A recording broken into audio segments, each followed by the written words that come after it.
আমি আজকে আপনাদের দেখাবো একটি টুইং বেডের রুম।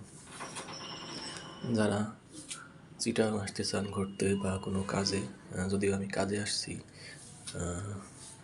তাই অফিসিয়াল কাজে আসার কারণে আমরা দুইজন আসছি, তাই টুইং বেডের রুম নিয়েছি। হ্যাঁ, বেড দুটা ভালোই, তবে ভাড়ার তুলনায় অত বেশি না। যদি অগোছালো হয়ে আছে, রাতে ঘুমাইছি এখানে, এই জন্য। হ্যাঁ, একটা টিভি রয়েছে বড়, যদিও টিভি আমি ছাড়তে পারি নাই, কোথায় লাইন খুঁজে পাই না। লাইন দেওয়ার পরেও ওটা চলে না, রিমোটও নষ্ট। সবচেয়ে প্লাস পয়েন্ট হলো আমাদের দেশে ম্যাক্সিমাম কম দামি হোটেল যেগুলো আছে ওগুলাতে ওই চার্জিং পয়েন্ট থাকে না, কিন্তু এখানে দেখা যাচ্ছে দুইটা বেডের পাশে দুইটা চার্জিং পয়েন্ট আছে, যা খুবই উপকারী। ময়লার ডাস্টবিন রয়েছে। এখানে টিস্যু দেওয়া হয়েছিল না, বারবার বলার পরে টয়লেট টিস্যু দিয়ে গেছে। হ্যাঁ, ফ্যান আছে, এটা নন এসি রুম।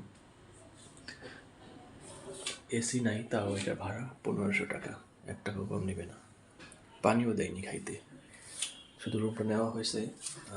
রুমটা আমার একটা জিনিস ভালো লাগছে, সেটা হলো বাথরুমটার কভারটা নতুন ছিল, একদম ফ্রেশ, এবং বেসিংটাও নতুন ছিল, তাই এই রুমটা নেওয়া হয়েছে এত টাকা দিয়ে।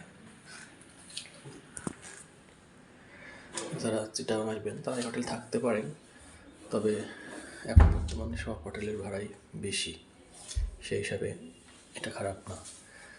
সকালে আবার কমপ্লিমেন্টারি নাস্তা আছে। নাস্তা আপনার ফিক্সড পরোটা দিবে, ভাজি দিবে, ডাল দিবে, আর একটা ডিম দিবে, আর রং চা। আর যদি দুধ চা খাইতে চান তাহলে আপনার কাছ থেকে 27 টাকা কেটে নেবে। তো আজকে এতটুকুই দেখালাম।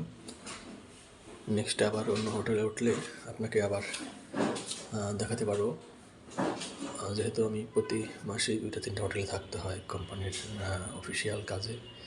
সো আমি এগুলো আপনাদের দেখাতে পারবো ইনশাআল্লাহ।